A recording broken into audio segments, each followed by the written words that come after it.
It started with a whisper, a faint, dry scratching from somewhere deep inside the walls. At first, I dismissed it. Old houses make noises, right? The pipes groan, the wood settles. It's the kind of thing you tell yourself to stay sane, to convince yourself that the shadow you just saw in the corner of your eye was nothing more than a trick of the light. But this sound was different. It was rhythmic, almost intentional.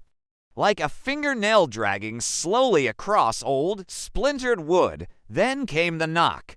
Not a friendly rap on the door, but a hollow, desperate thud from within the wall itself. It was loud enough to shake the dust from the ceiling, and it froze the air in my lungs. One single, solid knock that seemed to say, "I'm in here." The hallway always felt cold, even on the warmest days.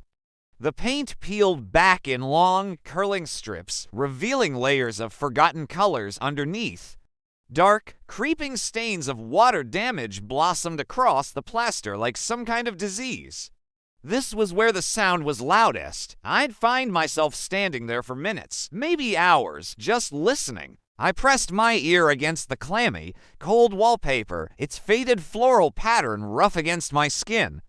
The scratching was clearer now, more frantic. And beneath it, a soft, wet sound like something struggling, something trapped. Fear is a funny thing.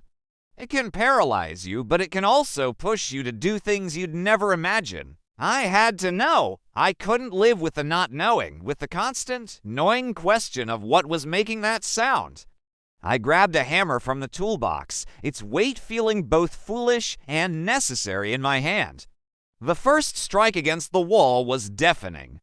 Plaster exploded outwards, filling the air with a chalky haze. I hit it again and again, driven by a primal need to see. A dark, jagged hole began to form, and then I saw them. Fingers, pale, slender, and bleeding. They slid through the splintered lath, curling and uncurling in the darkness beyond. They weren't fighting to get out. They were beckoning me in. I tore away more of the wall, my heart a frantic drum against my ribs. And there she was. A girl folded into the impossibly tight space between the house's structural beams. Her limbs were bent at angles that defied anatomy, her joints twisted and broken. Yet she was alive, her head tilted, and a slow, unnerving smile spread across her face. A soft, airy laugh, like the rustling of dry leaves, echoed from the cavity. As she laughed, the wooden beams around her groaned and seemed to tighten their grip, squeezing her further into the architecture. My mind reeled. Flashes of imagery assaulted me, things I'd noticed but never understood.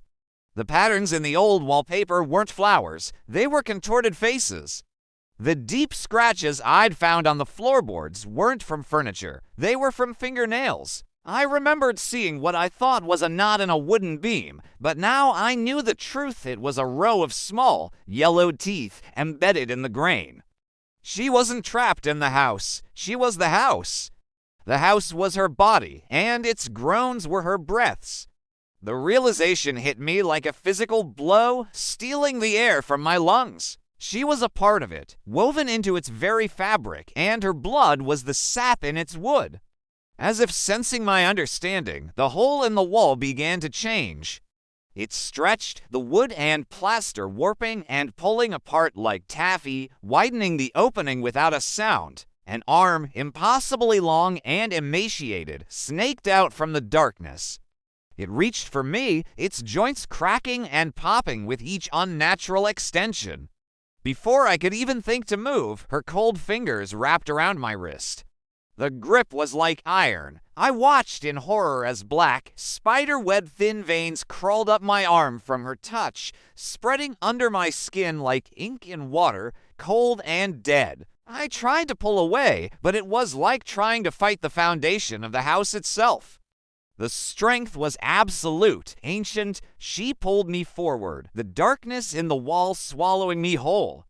The last thing I knew was an immense, crushing pressure from all sides. The world became a tight, splintered embrace of wood and plaster. I was being pressed into the frame, my bones groaning in protest, my body becoming one with the structure. would fill my mouth, silencing the scream that was trapped in my throat, my eyes wide with the final, horrifying understanding. I was inside now. I was home. Thanks for watching. If this story found a home in your nightmares, make sure to like and subscribe for more.